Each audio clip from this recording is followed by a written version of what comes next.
بسم الله الرحمن الرحيم الحمد لله رب العالمين الصلاة والسلام على أشرف الأنبياء والمرسلين نبينا محمد وعلى آله وصحبه أجمعين إن شاء الله درس خلاصة نور اليقين في سيرة سيد المرسلين النبي عليه الصلاة والسلام የህይወት ታሪካቸው በተወሰነ መልኩ የሚያስቃኘን ደርሳችን በአላህ Subhanahu Wa Ta'ala ፍቃድ እንቀጥላለን። ዛሬም እንግዲህ ዛሬ የምናየው ክፍል 5 ነው። خلاصة نور اليقين طيب ክፍል 5 الدرس الخامس አምስተኛው ደርስ ላይ ነው ያለነው። ባለፈው ደርሶች እንግዲህ ተከታታይ የሆኑ ክፍል አራቶችን ባለፈው ላይ አይተናል ማለት ነው። طيب አምስተኛው ደርስ ተርቢየቱሁ ነብያችን አለይሂ ሰላም እድገታቸው ተርቢያ ተደርገው እንዴት ነበር ያደጉት ያንን ይገልጽልናል።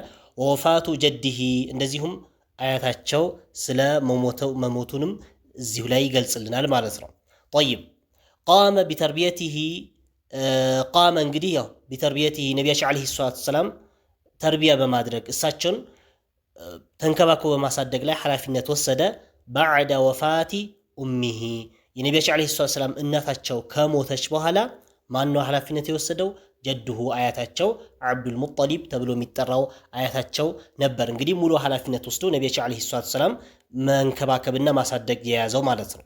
طيب وكان ነበር ማን አብዱል ሙጠሊብ ነበር يحبه ለነብያችን አለይሂ ሰላም ይወዳቸው ነበር። አክሰረ በጣም የበዛ من حبه ከመውደዱ የበለጠ ከማን የአውላዲህ ልጆቹን ከሚወደው በላይ ነብያችን አለይሂ ሰላም ይወዳቸው ነበር። طيب ولما بلغ بدرس ጊዜ عمره صلى الله عليه وسلم የነብያችን አለይሂ ሰላም ዑምራቸው እድሜያቸው በደረሰ ጊዜ 8 سنوات 8 ዓመት ሲሆን ማተ ጀድሁ አያታቸው የነብያችን አለይሂ ሰላም አያት አብዱል ሙጠሊብ ሞተ። بعد أن كفله ተንከባክቦ ካሳደገ በኋላ ወይም ሙሉ ኃላፊነትና ከወሰደ በኋላ ሰነተይኒ ለሁለት ዓመት ማለት ነው። ለሁለት ዓመት ሙሉ እንክብካቤና በሱ ስር አድርጎ ማሳደግ ከያዘ በኋላ እንግዲህ አላህ አጀሉ ደርሶ ወደ አኺራ ሄደ አያታቸው አብዱል ሙጠሊብ ማለት ነው። وبعد وفاة جده አያታቸው አብዱል ሙጠሊብ ከሞተ በኋላ ደግሞ ከፈለሁ አሁንም ሙሉ ዋስትናና ኃላፊነት ወስዶ መንከባከብ ወይም ማሳደግ ያዘ አሙሁ አጎታቸው አቡ ጣሊብ ተብሎ የሚጠራው አጎታቸው ማለት ነው። ወካነ ነበር ማን አጎታቸው አቡ ጣሊብ ነበር ፈቂረን ያው ድሃ ነበር ከገንዘብ ብዙም አልነበረም ማለት ነው። فوسع الله Subhanahu Wa Ta'ala ግን አሰፋለት ሪዝቁን ከዛ በኋላ አላህ አስፍቶለታል ማለት ነው።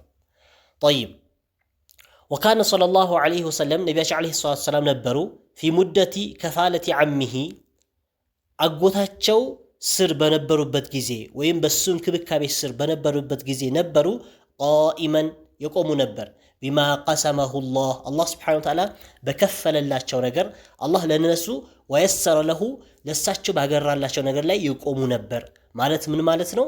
አላህ ባገራላቸው ነገር የተለያዩ በአቅማቸው የሚሰሩት ስራ ነበር ማለት ነው። እንደ ልጅ መጫወት መዝለል ምናምን አልነበረም ማለት ነው። አላህ ባገራላቸው የሚሰሯቸው ስራዎች ነበሩ በማን በአጎታቸው ስር ሆኖ በሚኖሩበት ሰዓት ማለት ነው። طيب ስለዚህ እንደማንም በዚህ አይነት ሁኔታ እንግዲህ ነብያችን አለይሂ ሰላም እናታቸው የሞተችው በ6 ዓመታቸው ነው። አጎታቸው ደግሞ አያታቸው ደግሞ የሞተው በ8 ዓመታቸው ነበር። ከዛ በኋላ በአቢ ጣሊብ እጅ ነበር የነበሩት ማለት ነው። طيب اسئله ጥያቄዎች من قام بتربيته ነብያችን አለይሂ ሰላም በመንከባከብ የቆሙ ማን ነበር? بعد وفاة امه እናታቸው ከሞተች በኋላ ማን ነበር ሲንከባከባቸው የነበረው? አሁን ካሳለፍነው የወጡ ጥያቄዎች ናቸው። እነዚህ መመለስ ይኖርብናል ማለት ነው። መታ ቱፊ የጀድሁ አያታቸውስ የሞተው መቼ ነበር? ነብያችን አለይሂ ሰላም በምን አይነት ሁኔታ ነበር? እድሜያቸው ስንት ነበር? መንከፈለሁ ማንስ ነው የተንከባከባቸው? بعد وفاة جده አያታቸው ከሞተ በኋላ እሳቸው መንከባከብ የያዘው ማን ነበር? كيف كانت እንዴትስ ነበር? حاله ሁኔታቸው የማን የነብያችን አለይሂ ሰላም ሁኔታ እንዴት ነበር? ሙደተ ከፋለቲ አሚሂ ለሁ ለሳቸው በአጎታቸው ከፋላ ወይም በአጎታቸው ስር ሆነው እዛ ላይ ባሉበት ሰዓት ሁኔታቸው በምን አይነት ሁኔታ ነበር የሚለውን እንግዲህ ቅድም ካሳለፍናቸው የወጡ ጥያቄዎች ናቸው። እነዚህን በራሳችን መመለስ ይኖርብናል ማለት ነው። طيب الخلاصه እንደማንም خلاصه ወይም ማጠቃለያው ረባሁ ተንከባክቦ አሳደገ بعد امه ከእናታቸው በኋላ ተንከባክቦ አሳደጋቸው ማን? ጀድሁ አያታቸው አብዱል ሙጠሊብ ተብሎ የሚጠራው አያታቸው። ወተወፍየ እንደዚሁም ሞተዋል ወደ አኺራ ሄደዋል ጀድሁ አያታቸው ሞተዋል መቼ ወዑምሩሁ የነቢያችን ዓለይሂ ሰላም እድሜ ስንት ነበር 8 ሰነዋቲን 8 ዓመት ላይ ነበሩ ማለት ነው ፈከፈለሁ ከዛ በኋላም ሙሉ ሐላፊነት ወስዶ ተንከባክቦ ማሳደግ ይዞ ነበር አሙሁ አያታቸው አቡ ጣሊብ አያታቸው ማለት ነው طيب الدرس السادس سدستኛው درس رعيه الغنم وسفرته الأولى إلى الشام ይላል طيب رعيه الغنم ነቢያችን ዓለይሂ ሰላም በግ ስለመጠበቃቸው በግ ፍየል እንግዲህ ነቢያችን ዓለይሂ ሰላም ይጠብቁ ነበር ስለመጠበቃቸውና وسفرته እንደዚሁም ጉዞ ማድረጋቸው አልኡላ የመጀመሪያ ጉዞ ኢለ ሻም ወደ ሻም ወይም ወደ ሶሪያ የመጀመሪያ ጉዞ ስለማድረጋቸው እዚህ ላይ ይገልጽልናል ማለት ነው طيب እንግዲህ ነቢያችን ዓለይሂ ሰላም ያው በግ ይጠብቁ ነበር ይሄ ያው ሱነቱል አንቢያ አላህ Subhanahu Wa Ta'ala የነቢያቶችን ሱናም በዚሁ ነበር አብዛኛው ነቢያቶች በህፃንነታቸው ወይም በልጅነታቸው በግ ይጠብቁ ነበር ያው ይሄ ነቢያችን ዓለይሂ ሰላም ራሱ ያስቀመጡት ወይም በሐዲታቸው የተናገሩት አለ በግ የሚጠብቁ ሰዎች ልባቸው ምን አይነት ብለዋል ሊን አለው በጣም ገርነት ለዛባነት እዝነት ይሞላል ማለት ነው እንግዲህ ወደፊት አላህ Subhanahu Wa Ta'ala ለትልቅ ሪሳላ ስለሚያዘጋጃቸው እና ራሱ በሚፈልገው አይነት ሁኔታ ከልጅነታቸው እንዲያድግ ያደርጋል ማለት ነው እንደዚሁም በዚህ ተቃራኒ ደግሞ ግመልና የተለያየ ነገር የሚጠብቁ ሰዎች ደግሞ ነቢያችን ዓለይሂ ሰላም በሐዲሳቸው የጠቀሱት ነገር አለ ልበ ድርቅና ልበ ደንዳናና የተለያዩ ባህሪዎች ይኖራቸዋል ማለት ነው ይሄ እንግዲህ ከማን ነው የሚወሰድ ነው ከዛ ከሚውሉበት ነገር የሚወሱት የሆነ ባህሪ ማለት ነው طيب ስለዚህ እንደማንም ነቢያችን ዓለይሂ ሰላም በልጅነታቸው በግ ይጠብቁ ነበር ማለት ነው طيب كان صلى الله عليه وسلم ነቢያችን ዓለይሂ ሰላም ነበሩ في صغره በህፃንነታቸው يرعى الغنم غنم ይጠብቁ ነበር በግ ፍየል ይጠብቁ ነበር لأهل مكة ለመካ ሰዎች ማለት ነው ለመካ ባለቤቶች በምን ቢኡጅረቲን ደሞዝ የተከፈላቸው ይعيሹ ሚኖሩባት منها ከዛች ደሞዝ ያን እየሰሩ ሚኖሩባት የሆነች ደሞዝ ያገኙ ምን ያደርጉ ነበር በግ ፍየሎች ይጠብቁ ነበር ማለት ነው ولما بلغ በደረሱ ጊዜ التاسعة እድሜያቸው 9 ዓመት ሲደርስ من عمره ከእድሜያቸው ሳፈረ ጉዞ አደረገ الى الشام ወደ ሻም ጉዞ አደረጉ ማለት ነው ማን እሳቸው ነው مع عمه ከአጎታቸው ጋር ማን አቢ ጣሊብ ከአቢ ጣሊብ بتجارة ለንግድ ወደ ሻም የመጀመሪያ ጉዟቸው በ9 ዓመታቸው አደረጉ ማለት ነው طيب እንግዲህ በ9 ዓመትም በ12ም በ13 የሚያደርግበት ሁኔታ አለ እዚህ ላይ እንግዲህ የጠቀሰልን በ9 ዓመት ነው ማለት ነው طيب ولما قرب በቀረቡ ጊዜ من بصرة ተብሎ የሚጠራ ቦታ ሲቀርቡ رآه ለነቢያችን ዓለይሂ ሰላም አይታቸዋል الراهب راهب አይቷቸው ነበር በሒራ ተብሎ የሚጠራ እንግዲህ ራሂብ ብሎ ማለት ያው መነኩሴ ማለት ነው አህለል ኪታብ የነበረ ኪታብ ባለቤት የነበረ መነኩሴ ነበርና በሒራ ተብሎ የሚጠራ እሱ አይቷቸው ነበር ማለት ነው ከዛ በኋላ እንግዲህ فأخبر አወራ ተናገረ عمه ለአጎታቸው ነግሮ ነበር بأنه ነቢያችን ዓለይሂ ሰላም እሳቸው እንደሚሆኑ سيكون ወደፊት ይሆናል آخر الأنبياء የነቢያቶች መጨረሻ መደምደሚያ የሚሆነው ይህ ልጅ ነው ብሎ እንግዲህ እሱ ተናግሮ ነበር ማለት ነው طيب وطلب ፈልጎም ነበር ማን ይሄ በሒራ ራሂቡ ፈልጎ ነበር منه ከሱ ከማል ከአቢ ጣሊብ አን يرجع እንዲመለስ به እሳቸውን ይዞ እንዲመለስ ማለት ነው ነቢያችን ዓለይሂ ሰላም ይዟቸው እንዲመለስ ፈልጎ ነበር خوفا ፈርቶ عليه በነቢያችን ዓለይሂ ሰላም ላይ ፈርቶ من عدو ጠላትን የተረቀቡሁ የሚጠባበቃቸው የሆነ ጠላትን ፈርቶ ይዘህ ተመለስ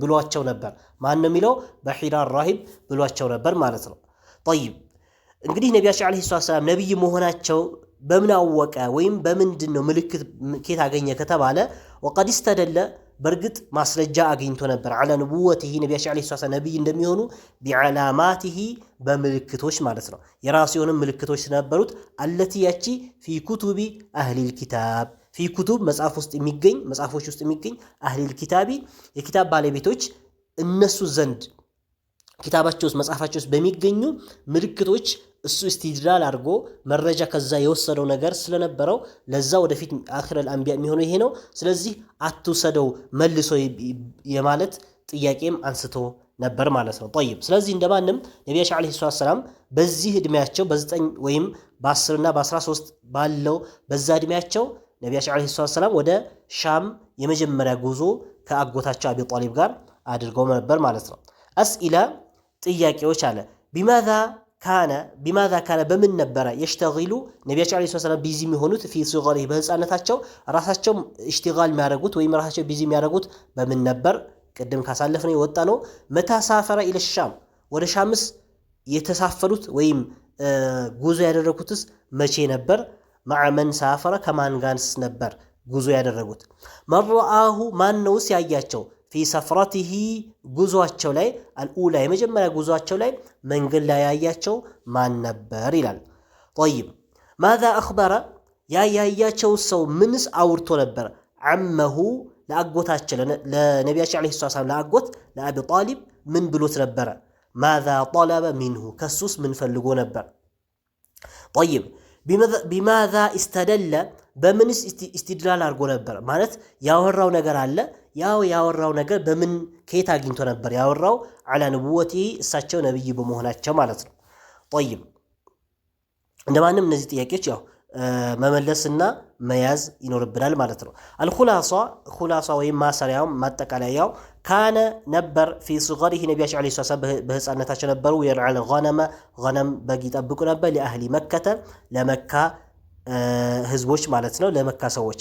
ወሳፈረ ጉዞ አድርገዋሉ ኢለሻም ወደ ሻም መዓ ዓሚሂ ከአጎታቸው ጋርም ጉዞ አድርገዋሉ። ወሁወ እሳቸው ኢብኑ ቲስዒን የ9 ዓመት ልጅ ሆነው አው ብኑ 13 ወይም የ13 ዓመት እድሜ ህፃን ሆኖ ማለት ነው። ወረአሁ አይቷቸውም ነበር ራሂብ መነኩሴ በሒራ ተብሎ የሚጠራው ወዓረፈ እሱም አውቆ ነበር ፊሂ እሳቸው ላይ ዓላማት ንቡዋ የነብይነት ምልክቶችንም አውቆ ነበር ማለት ነው።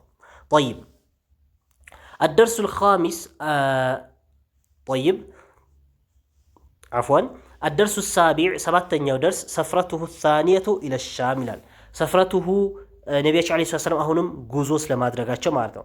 ጉዞ ስለማድረጋቸው አሳኒየቱ ሁለተኛ ጉዟቸው ኢለ ሻሚ ወደ ሻም ጉዞ ስለማድረጋቸው ያንንም ይነግረናል። እንግዲህ ቅድም መጀመሪያ ላይ ያየነው የመጀመሪያ ጉዟቸው ነበር። የመጀመሪያ በ9 ዓመታቸው ወይም በ13 ዓመታቸው ያደረጉትን ጉዞ ነበር በስድስተኛው ደርስ የነገርን ማለት ነው። አሁን በሰባተኛው ደርስ ደግሞ በሁለተኛ ጉዞ ወደ ሻም ያደረጉት ጉዞ ነበር። ያንን ሊነግረን ነው።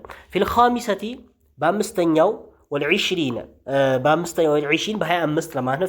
ፊል ኻሚሰቲ ወልዒሽሪን በ25ኛው እድሜ ላይ ያሉ ሚን ዑምሪሂ ከእድሜያቸው ሳፈረ ጉዞ አድርገዋሉ ኢለ ሻም ወደ ሻም ጉዞ አድርገዋሉ ማለት ነው። እንግዲህ የመጀመሪያው በ13 እና በዛ አካባቢ ከሆነ ከዛ በኋላ ደግሞ ከ10 ዓመትና ከዛ በላይ ባለው ሰዓት ጊዜ ከዛ በኋላ ወዴት ሄዱ? ወደ ሻም ሁለተኛ ጉዞ አድርገው ነበር እድሜያቸው 25 እያለ። ጠይብ መረተን ሳኒየተን ለሁለተኛ ጊዜ ነበረ ጉዞ ያደረጉት ፊ ቲጃረቲን ሊሰይድ ኸዲጃ ለሰይድ ኸዲጃ ፊ ቲጃረቲ ማለት ለንግድ ሊሰይድ ኸዲጃ ለሰይድ ማለት እንግዲህ ሰይዳ ተብሎ ከተባለ ማለት መሪ ለማለት ነው የተፈለገው። ኸዲጃ የሴቶች አለቃና መሪ የነበረች ለኸዲጃ የሷን ንግድ ይዘው ወደ ሻም ጉዞ ለሁለተኛ ጊዜ አድርገው ነበር ማለት ነው። ወካነት ነበረች ዛቱ ሸረፊን ኸዲጃም ነበረች የሸረፍ ባለቤት ነበረች። ሸረፍ ማለት የክብር ባለቤት ነበረች። ወማሊን የገንዘብን ባለቤት ነበረች። ተስተእጅሉ ሪጃል ወንዶችንም ትቀጥር ነበር። ፊ ማሊሃ በገንዘቧ ወንዶች ቀጥራ ታሰራ ነበር ማለት ነው። እና ያኔ ለነቢያችን ዓለይሂ ሰላም ቀጥራ እሳቸው ይሰሩላት ነበር ማለት ነው። ወቀድ እኽታረትሁ ኸዲጃ ረዲየላሁ ተዓላ አንሃ መርጣዋለች። ሊሃዘል ዐመሊ ለዚህ ስራ ማንን መረጠች? ነቢያችን ዓለይሂ ሰላም ነበር የመረጠችው ማለት ነው። ሊአነሃ ምክንያቱም እሷ ሰምታ ነበር ቢስድቅሂ እሳቸው እውነተኛ መሆናቸው፣ ወአማነትሂ አማና ጠባቂ መሆናቸው፣ ወአኽላቅሂ እንደዚሁም መልካም ስነ ምግባር እንዳላቸው፣ አሸሪፈቲ የተከበሩ የሆኑ መልካም ስነ ምግባሮች እንዳላቸው ይህን ታቅ ስለነበር ካሉ ሌሎች ወንዶች ወጣቶች የመረጠችው ነቢያችን ዓለይሂ ሰላቱ ሰላም ነበር ማለት ነው። ወካነ ነበር ማዕሁ ከነቢያችን ዓለይሂ ሰላም ጋር ነበር ኻዲሙሃ የሷ አገልጋይ መይሰራ ተብሎ የሚጠራ የሷ አገልጋይ ከሳቸው ጋር ወደ ጉዞ ወደ ሻም አድርጎ ነበር። ፈባዓ ሁለቱም እንግዲህ ገዙ፣ ወብታዓ እንደዚሁም ሸጡ፣ ወረጅዓ ተመለሱ፣ ቢሪብሒን በትርፍ ዓዚሚን ታላቅ የሆነ ትርፍ ይዘው መጡ ማለት ነው። እንግዲህ በዚህም ሰዓት በሁለተኛውም ሄደው በሄዱበት ሰዓት እንደዚሁም መጀመሪያ ላይ ራሂብ በሒራ ተብሎ የሚጠራው ራሂብ 13 ዓመታቸው እያሉ እንዳያቸው ሌላም ራሂብ እንዳያቸው ሌሎች ኪታቦች ያመጣሉ። ከታችም ላይ ያመጣልን ነገር አለ ማለት ነው። ጠይብ አስኢላ ጥያቄዎች መታ ሳፈረ አረሱል ሰለላሁ ዐለይሂ ወሰለም ነቢያችን ዐለይሂ ሰላም መቼ ነበር ጉዞ ያደረጉት? ኢለ ሻሚ ወደ ሻም ፊል መረቲ ሳኒየቲ በሁለተኛ ጊዜ ማለት እድሜያቸው ስንት ነበር ነው? ሊማዛ ሳፈረ ለምንስ ነበር ጉዞ ያደረጉት? ከይፈ ካነት እንዴትስ ነበረች? አሰይደቱ ኸዲጃ ሰይድ ኸዲጃስ እንዴት ነበረች ማለት ነው። ሊማዛ እኽታረት ረሱለ ለምን ነቢያችን ዐለይሂ ሰላም መረጠች? ሊሃዘል ዐመሊ ለዚህ አመል ወይም ለዚህ ስራ የመረጠችው ነቢያችን ዐለይሂ ሰላም የመረጠችው ለምን ነበረ? መንሳፈረ ማንስ ነበረ ጉዞ ያደረገው? መዐሁ ከሳቸው ጋር ፊ ሃዚሂል መረቲ በዚህ በሁለተኛው ጉዞአቸው ላይ ከሳቸው ጋር ጉዞ ያደረገው ማን ነበር ይላል። ጠይብ ሁላሷ ማጠቃለያ ወይም ጭብጥ ሐሳቡ ሲነግረን ወሳፈረ ተጉዟል ኢለ ሻም ወደ ሻም መረተን ሳኒየተን ለሁለተኛ ጊዜ ጉዞ አድርገዋሉ ነቢያችን ዐለይሂ ሰላም ወዑምሩሁ እድሜያቸው 5 ዓመት ላይ እያሉ ማለት ነው። 25 ዓፍወን 25 ዓመት ላይ እያሉ 25 ሰነተን እድሜያቸው 25 ላይ እያለ ፊ ቲጃረቲን ሊሰይድ ኸዲጃ ቅድም እንዳልነውም ፊ ቲጃረቲን ቲጃራ ንግድ ይዘው ሊሰይድ ኸዲጃ የኸዲጃን ንግድ ይዘው ወሂየ እሷ ሰይደቱ ዛቱ ጊነን የጊና ባለቤት የነበረች ሰይድ ነበረች። እንግዲህ ሰይድ ማለት ቅድም እንዳልነው አለቃ ሰይድ ያው ለወንድም ሰይድ ተብሎ ይጠራል። ባይሆን ለሴት ሲሆን ታ ይኖራል። ሰይደህ ታ አለው ማለት ነው። ዛቱ ጊነን የጊና ባለቤት የመብቃቃትና የሀብት ባለቤት ነበረች። ወሸረፊን እንደዚሁም የክብር ባለቤት ነበረች። ወካነ ነበር መዐሁ ከሳቸው ጋር ጉላሙሃ ባሪያዋ ወይም አገልጋዩዋ መይሰረቱ መይሰራ ተብሎ የሚጠራው ከሳቸው ጋር ከነቢያችን ዐለይሂ ሰላም ጋር ለሁለተኛ ጊዜ ጉዞ አድርጎ ነበር ማለት ነው። ጠይብ ስለዚህ እንደማንም በ25 ዓመታቸው ለሁለተኛ ጊዜ ጉዞ እንዳደረጉ እዚህ ላይ በሰባተኛ ደርሳችን ላይ ገልጾልናል ማለት ነው። ጠይብ ኢንሻአላህ እንግዲህ ዛሬ በተወሰኑ መልኮች ነቢያችን ዐለይሂ ሰላም የመጀመሪያ ጉዞ ስለማድረጋቸው እንደዚሁም ፍየልና በግን ስለመጠበቃቸው በህፃናታቸው፣ ሁለተኛ ደግሞ በ25 ዓመታቸው ለሁለተኛ ጉዞ ወደ ሻም ማድረጋቸውን ጠቀሰልን። በቀጣይ ደግሞ ኢንሻአላህ በክፍል 6 ላይ ቀጣይ ክፍል ላይ ነቢያችን ዐለይሂ ሰላም ኸዲጃ ስለማግባታቸው ይዞልን ይመጣል። ወላሁ ሱብሓነሁ ወተዓላ አዕለም ወሰለላሁ ዐላ ነቢይና ሙሐመድ ወዐላ አሊሂ ወሰሕቢሂ ወሰለም።